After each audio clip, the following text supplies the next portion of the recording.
আমার নবীর আগমনের খবর তৌরাতে ওরা পড়েছে, ইনজিল ওরা পড়েছে। পড়ার পরে এরা তলোয়ার নিয়ে প্রস্তুত আছে। মুহাম্মদ কোন পেট দিয়ে আসে, মুহাম্মদ কোন পিতার নসল দিয়ে আসে, সেটা শনাক্ত করার জন্য পৃথিবীর বিখ্যাত বিখ্যাত গণকদেরকে ঘোষণা দিয়েছে যে মুহাম্মদ কোন দরজা দিয়ে আসে তোমরা একটু চিহ্নিত করো। শুধু মুহাম্মদকে কতল করবে। জোরে বলো নাউজুবিল্লাহ। তৌরাতে পড়েছে, ইনজিলে পড়েছে। নবী কোন বংশ দিয়ে আসবে সেটার একটা নিশান আছে।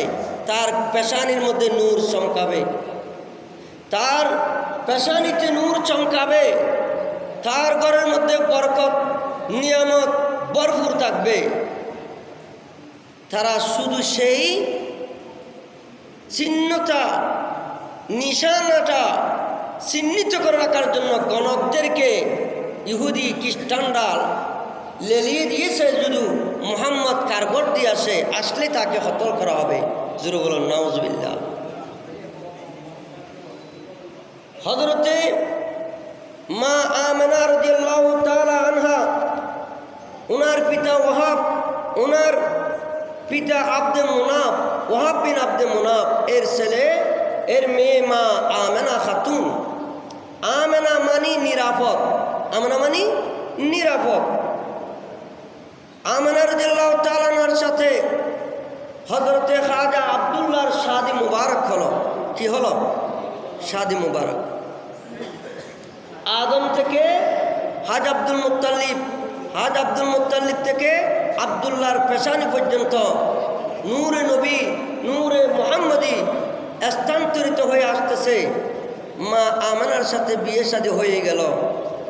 কিন্তু আরবের একজন বড় সুন্দরী হাওয়াহের রুকিয়া বিনতে নওফল, সে আব্দুল্লাহ রাদিয়াল্লাহু তাআলাকে যখন দেখলো তখন শাদী করার জন্য প্রস্তাব দিল।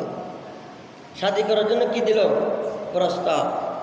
কারণ হাজ আব্দুল্লাহর পেশানির মধ্যে নূর নবীর নূরের ঝলক দেখেছেন, চমক দেখেছেন। সেজন্য সে তাকে হাজ আব্দুল্লাহকে বিয়ে করবে। হাজ আব্দুল্লাহকে অনেক হাদিয়া, অনেক উপঢৌকন, অনেক সোনা চাঁদি, অনেক জবরদস্ত ইয়াকুত মণিমুক্তা ডায়মন্ড হীরা জবর সামনে আনলেন। হাজ আব্দুল্লাহ বলে, আমি একটু আমার বাবার অনুমতি নিয়ে আসি। জোরে বলুন না সুবহানাল্লাহ। বাবার অনুমতি। আজকাল তো বিয়ে হয়, বাবার অনুমতি লাগে না, মুরব্বীদের অনুমতি লাগে না, মুরব্বীদের সাক্ষ্য লাগে না, শাহাদত লাগে না, মান্যগণ্য মানুষের কোনো উপস্থিতি লাগে না। যার যখন যেখানে হয় সেখানে বিয়ের আসর বসে যায়। এই জন্য তো বিয়েগুলোই ভেঙে যায়। মাজার ছুঁয়ে বিয়ে করে, কবরস্থান ছুঁয়ে বিয়ে করে, বড় মসজিদ ছুঁয়ে বিয়ে করে। এইরকম বিয়ে করলে বিয়ে হবে না। বিয়ের জন্য সাক্ষী লাগবে, বিয়ের জন্য অনুমতি লাগবে। প্রিয় হাজরিন, হাজ আব্দুল্লাহকে বলতেছে মহিলা যে তোমার বাবা তো কোরবানি হয়ে গেছে, তোমার বাবা তো কোরবানি হয়ে গেছে। বলে আমার বাবা কোরবানি হয় নাই, আমার বাবা কোরবানি থেকে আল্লাহ আমার বাবাকে হেফাজত রেখেছে। বলে তোমাকে আমি এত নিয়ামত দিলাম, তোমাকে 100টা উট দেব, তোমাকে আমি ধন সম্পদ সব দেব, তুমি আমাকে বিয়ে করো, তুমি আমাকে বিয়ে করো। এই বিয়ের প্রস্তাব এগুলো নতুন না। মেয়ের পক্ষ থেকে বলা হয়, মেয়ের পক্ষ থেকে বলা হয় তোমাকে এটা দেবো, এটা দেবো, এটা দেবো, তুমি আমাকে বিয়ে করো। এগুলা ওই হাজ আব্দুল্লাহকে ওই মহিলা প্রস্তাব দিয়েছিল, সেখান থেকে রেওয়ায়াত এই পর্যন্ত এসে গেছে।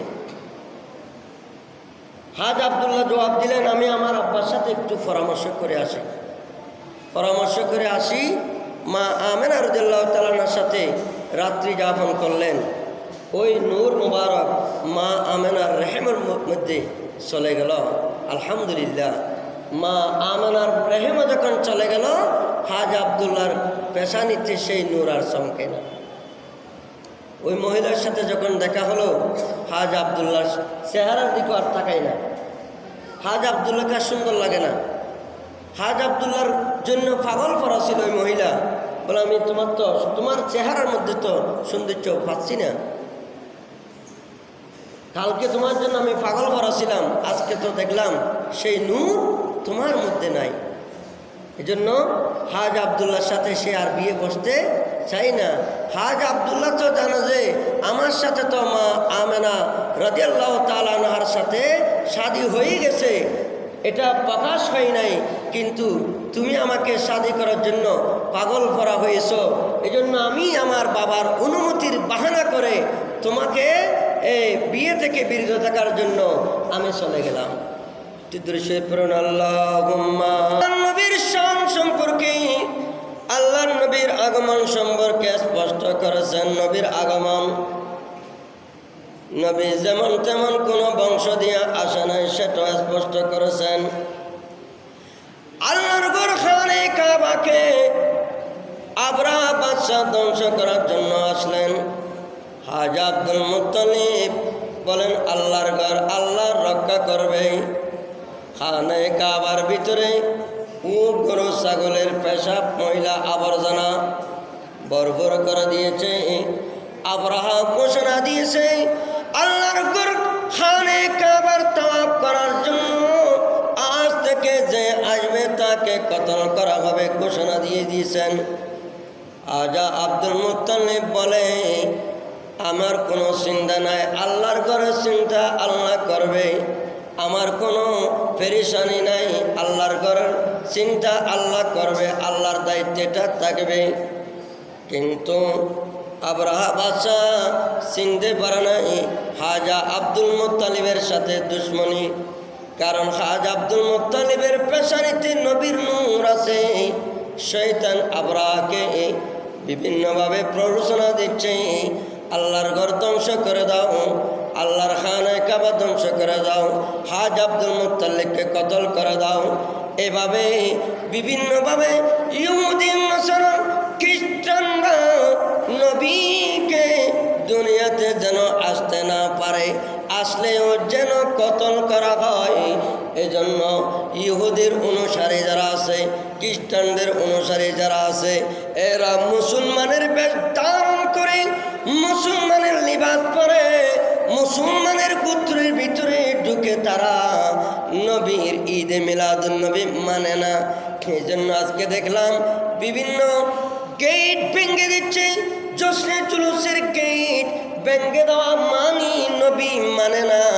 কলমা পড়লেও মুনাফিকরা কলমা পড়ত, কিন্তু নবী বল আল্লাহ কোরআনে বলেন, ওয়ামা হুম বিমুমিনিন, এরা ইমানদার নয়, মুখে কলমা আছে, তাদের কলবের মধ্যে ইহুদি, নাসারা, খ্রিস্টানদের মহব্বত, রাম, কৃষ্ণ, লাত, মানাত, উজ্জার ভালোবাসা, কিন্তু আমি খোদার ভালোবাসা নাই।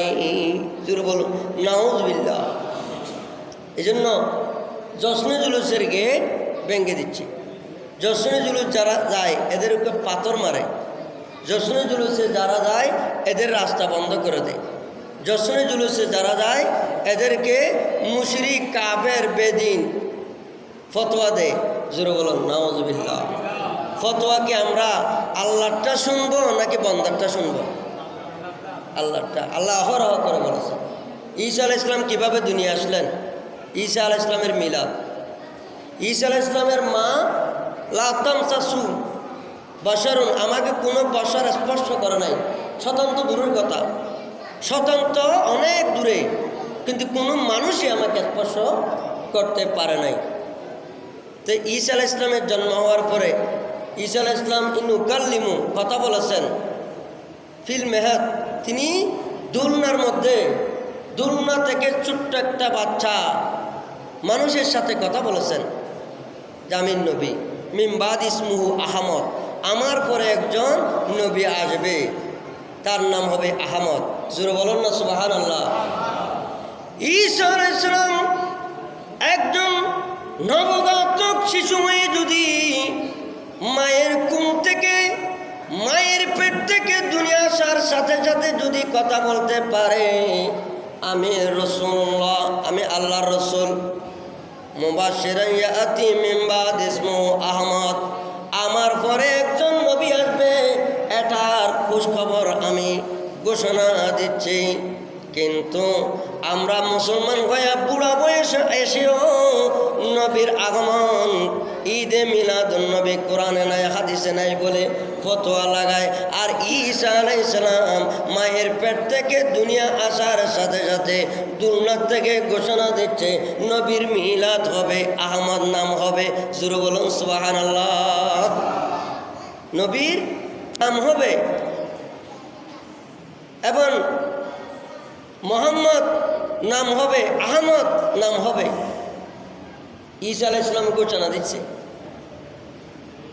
আর আমরা ঈসা আলাইহিস সালাম তো নবী, ছোট বাচ্চা, আর আমাদের জবান খোলা আছে, জবান দিয়ে আমরা এটা বলতে পারি না যে ঈদে মিলাদুন নবী। ঈদে মিলাদুন নবী মানে কি?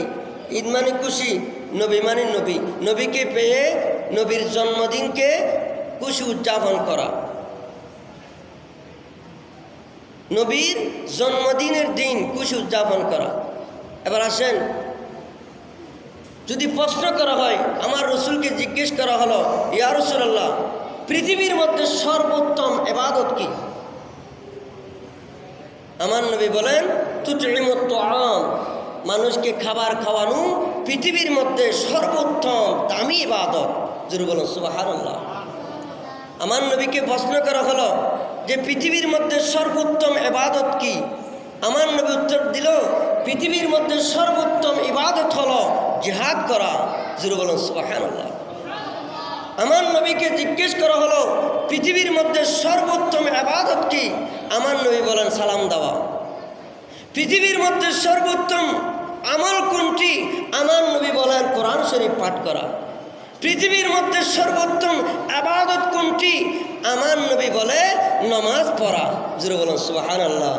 আল্লাহুম্মা সাল্লি মাওলানা মুহাম্মদ।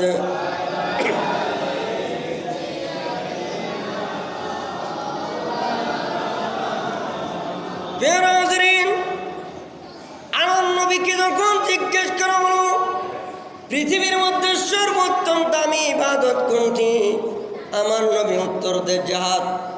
আবার জিজ্ঞেস করলেন, উত্তর দে খাবার খাওয়ানো। আবার জিজ্ঞেস করলেন, উত্তর দে সালাম দেওয়া। আবার জিজ্ঞেস করলেন, উত্তর দে কোরআন শরীফ পড়া, নামাজ পড়া, মা বাবার খেদমত করা। আমার নবী বিভিন্ন সময় বিভিন্নভাবে সর্বোত্তম ইবাদতের উত্তর দিয়েছেন। ঈদে মিলাদুন নবীর মধ্যে আপনি যদি চান সর্বোত্তম ইবাদত যদি পালন করতে চান, আমার নবীকে পাইয়া আইয়ামে জাহিলিয়ার যুগে মানুষ মা বাবা তো চিন্ত না, নিজের আপন সন্তান মাকে শাদীর প্রস্তাব দিত, বিয়ের প্রস্তাব দিত। মা কেন্দে কেন্দে আমার নবীর দরবারে আসে, ইয়া রাসূলুল্লাহ, যে সন্তানকে জন্ম দিলাম, এই সন্তান যদি আমি মাকে বিয়ের প্রস্তাব দিই, কুপ্রস্তাব দেই, আমি কি এর সাথে বিয়ে বসতে পারি? আমার নবী বলে, মা কোনোদিন সন্তানের সাথে বিয়ে বসতে পারে না, হারাম, আল্লাহ হারাম করে দিয়েছেন। মা থাকবে, মায়ের সাথে সন্তানের কোনো স্বামী স্ত্রীর সম্পর্ক হতে পারে না। এমন এক বর্বর অসভ্য আনসিভিলাইজ এরকম জগতের মধ্যে মানুষ সমাজ জীবনযাপন করত, নারীকে কোড়াল লেজের সাথে বেঁধে আরবের কঙ্করময় বালুময় উত্তপ্ত বালুতে হাঁটানো হতো, দৌড়ানো হতো, নারীকে জীবন্ত কবর দেওয়া হতো। ওই সময়ে আমার নবীজির আগমন। জোরে বলুন সুবহানাল্লাহ। এই জন্য আমার নবী বলেন খাবার খাওয়ানো উত্তম ইবাদত। জশ্নে জুলুসে ঈদে মিলাদুন নবীতে শরবত খাওয়াই উত্তম ইবাদতের আমল করা যায়। জোরে বলুন সুবহানাল্লাহ। ঈদে মিলাদুন্নবীতে বিরিয়ানি খাওয়া যায়, উত্তম আমলের বাস্তব প্রয়োগ পাওয়া যায় জশ্নে জুলুসে। জুড়ে বলুন সুবহানাল্লাহ। এই জন্য ঈদে মিলাদুন্নবীর মধ্যে সর্বোত্তম আমল ইবাদত যেটা খাবার খাওয়ানো, সেটার আমল আমরা ঈদে মিলাদুন্নবীর মধ্যে গেলে পাওয়া যায়। বলে কেন পাইলা? বলে নবীর আগমনের দ্বারাই তো এটার খোঁজখবরই নবী বলেছেন। নবীর আগমন যদি না হতো, ক্ষুধার্ত মানুষকে, পিপাসার্ত মানুষের খাবারের কথা আমার নবী ছাড়া আর কোনো ব্যক্তি বলে নাই। এই জন্য নবীর মিলাদ পালন করি। জোরে বলুন সুবহানাল্লাহ। আমার নবী আবার বলেন যে পৃথিবীর মধ্যে সর্বোত্তম ইবাদত জিহাদ। পৃথিবীর মধ্যে সর্বোত্তম ইবাদত জিহাদ। আমার নবীর মিলাদুন্নবী শয়তান পালন করে নাই। আমার নবীর মিলাদুন্নবী নবী মুমিনের করে যেদিন আসে, সেই দিন শয়তান বেশি কান্নাকাটি করেছে। বলে আজ থেকে আমার আনন্দ শেষ, আমার উৎপন্ন শেষ। ইবলিস কান্নাকাটি করে করে, কোফান মেরে মেরে গোটা পৃথিবীর মধ্যে কান্নাকাটি করেছে আমার নবীর আগমনের দিন। জোরে বলুন সুবহানাল্লাহ। এজন্য আমার নবী বলে পৃথিবীর জমিনে আমি নবীর রেসালত, আমার খোদার ওয়াহদানিয়ত যদি কলমা তয়বা যদি টিকে রাখতে হয়, জিহাদ করা সর্বোত্তম ইবাদত। জিহাদ করা সর্বোত্তম ইবাদত। এজন্য আমার নবী বলেন জিহাদ সর্বোত্তম ইবাদত। কেননা শয়তান বলবে নবী মানব না, শয়তান বলবে ভালো কাজ করব না, শয়তান বলবে নামাজ পড়ব না, শয়তান বলবে খাবার খাওয়াবো না, শয়তান বলবে মা বাবাকে মানব না। কিন্তু আমার নবী বলে মা বাবা মানো, আমার নবী বলে খাবার খাওয়াও, আমার নবী বলে নামাজ পড়ো, আমার নবী বলে ভালো কাজ করো। শয়তান বলে করো না, নবী বলে করো। এই করার জন্য শয়তানের সাথে জিহাদ করা সর্বোত্তম ইবাদত। যদি লাঠি দরকার হয় লাঠি নিয়ে নামতে হবে, যদি অস্ত্র দরকার হয় অস্ত্র দিয়ে নামতে হবে, যদি সৈন্যবাহিনী নিয়ে নামতে হয়। আবরার বিরুদ্ধে আবাবিল পক্ষে আল্লাহ নাজিল করে শয়তান আব্রাহাকে ধ্বংস করেছে। আল্লাহর ঘর কিয়ামত পর্যন্ত তাওয়াফ চলতে থাকবে। সুবহানাল্লাহ। এজন্য জিহাদ করা সর্বোত্তম ইবাদত।